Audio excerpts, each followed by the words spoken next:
अगली खबर का रुख करेंगे। इस वक्त की अगली खबर हमें मिल रही है, तो अगली खबर आपको बता रहे हैं। ग्वालियर से बीजेपी सदस्यता कार्यक्रम का आज दूसरा दिन है। तो 22 अगस्त से ये कार्यक्रम की शुरुआत हुई थी। सीएम शिवराज सिंह चौहान ने आगाज किया था। सीएम शिवराज, सिंधिया, नरेंद्र सिंह तोमर आज मौजूद रहेंगे।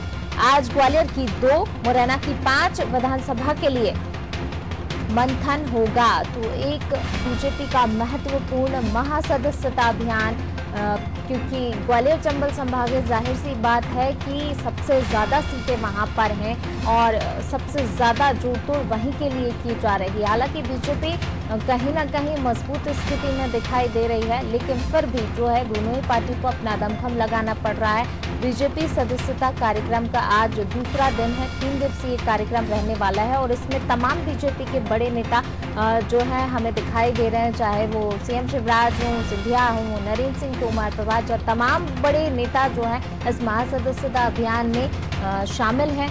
और इस दौरान जो 3 दिवसीय सदस्यता अभियान ये चल रहा है, इसमें तमाम बड़े नेता हमें दिखाई देंगे। आज ग्वालियर की 2, मुरैना की 5 विधानसभा के लिए मंथन होगा। और इसी खबर पर सटीक जानकारी के साथ हमारे पॉलिटिकल एडिटर मनोज वर्मा जी हमारे साथ जुड़ गए हैं। मनोज जी, बीजेपी का जो है सदस्यता कार्यक्रम का आज दूसरा दिन है और इसमें आज ग्वालियर की 2, मुरैना की 5 विधानसभा के लिए मंथन होगा।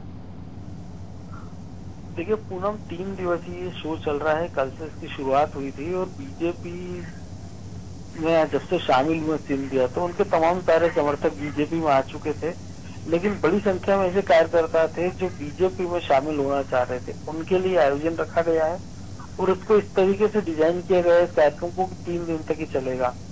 कल भी हमने देखा था कि अलग अलग विधानसभा क्षेत्रों में अलग अलग कार्यक्रम हुए थे और वहाँ के कार्यकर्ता बीजेपी में शामिल हुए थे।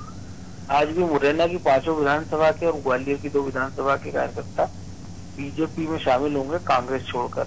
और इसी प्रकार से कल तो कुल मिलाकर जो 16 विधानसभा क्षेत्र हैं ग्वालियर चंबल के जहाँ उपचुनाव होना, उसके साथ ही बाकी के जो विधानसभा क्षेत्र है, टोटल 26 विधानसभा क्षेत्रों के 10 से 12 हजार कार्यकर्ता बीजेपी में शामिल होना है। इसके लिए 3 दिवसीय कार्यक्रम किया जा रहा है। कांग्रेस हालांकि इसका विरोध कर रही है कि जब आप गणेश चतुर्थी के लिए अनुमति नहीं दी तो बीजेपी को कोरोना के काल में इस प्रकार के आयोजन की अनुमति क्यों दी जा रही है, खास तौर से जैसे आज रविवार के दिन जब टोटल लॉकडाउन होता है, कर्फ्यू होता है।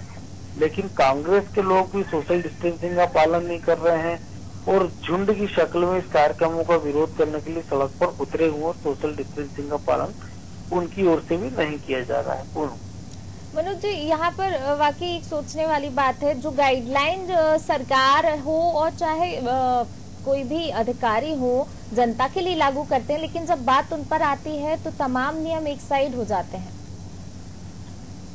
देखिए पूनम, ऐसा तो हम देखते लगभग कई बार ऐसा होता है, लेकिन सरकार या संगठन की ओर से कहा गया था इस पूरे कार्यक्रम में सोशल डिस्टेंसिंग का पालन किया जाएगा और जो नियमों को ध्यान में रखा जाएगा। यही कारण है अगर नियमों को पालन नहीं करना होता तो बीजेपी एक ही दिन का कार्यक्रम कर लेती और एक ही क्षेत्र में सारे कार्यकर्ताओं को एक साथ जुटाकर बीजेपी में शामिल कर लेती।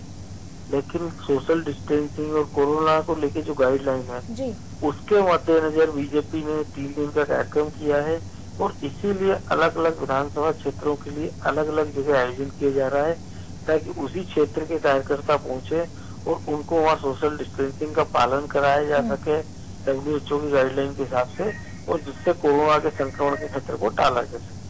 जी मनोज जी, और जिस तरीके से जो है सबसे ज्यादा सीटें अभी ग्वालियर चंबल संभाग में 16 सीटें हैं, इन पर बीजेपी का जो है खास तौर से फोकस है और यहाँ महासदस्यता अभियान चलाया जा रहा है। इसके बाद जो बाकी बची हुई सीटें, क्या उनके लिए भी कुछ रणनीति बीजेपी की है? देखिए निश्चित तौर पर पूनम, हमने पिछले दिनों देखा कि जब मुख्यमंत्री हाटपीपलिया गए थे जहाँ पे उपचुनाव होना, मनोज चौधरी ने बीजेपी में शामिल हुए कांग्रेस छोड़कर। वहाँ पर दीपक जोशी जो कि मंत्री रहे हैं वो नाराज थे, चुनाव हार गए थे। कैलाश जोशी जो कि पूर्व मुख्यमंत्री उनके बेटे हैं, वो उनको मनाने का जिम्मा कैलाश जोशी को दिया गया। भोपाल में उन्होंने मुलाकात की, दिल्ली में उन्होंने राष्ट्रीय अध्यक्ष JP नड्डा से मुलाकात की, हाटपीपलिया के साथ बागली वो ज्योतिरादित्य सिंधिया के साथ गए शिवराज जी, इसके साथ उन्होंने वहाँ कैलाश जोशी की प्रतिमा का अनावरण किया। सावेर में हमने देखा पिछले दिनों ज्योतिरादित्य सिंधिया पहुंचे, कार्यक्रम किया। उज्जैन वो गए, उज्जैन में बीजेपी के तमाम नेताओं के घर जाके मुलाकात की, इंदौर में उन्होंने मुलाकात की।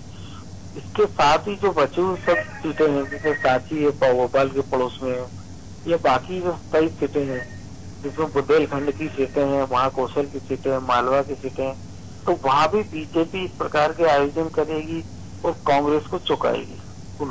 जी मनोज जी, शुक्रिया इस तमाम जानकारी को साझा करने के लिए। तो बिल्कुल बीजेपी का महासदस्यता अभियान कार्यक्रम का आज दूसरा दिन है, 3 दिन तक ये कार्यक्रम चलने वाला है। तमाम बड़े नेता इस महासदस्यता अभियान में जो है शामिल हो रहे हैं।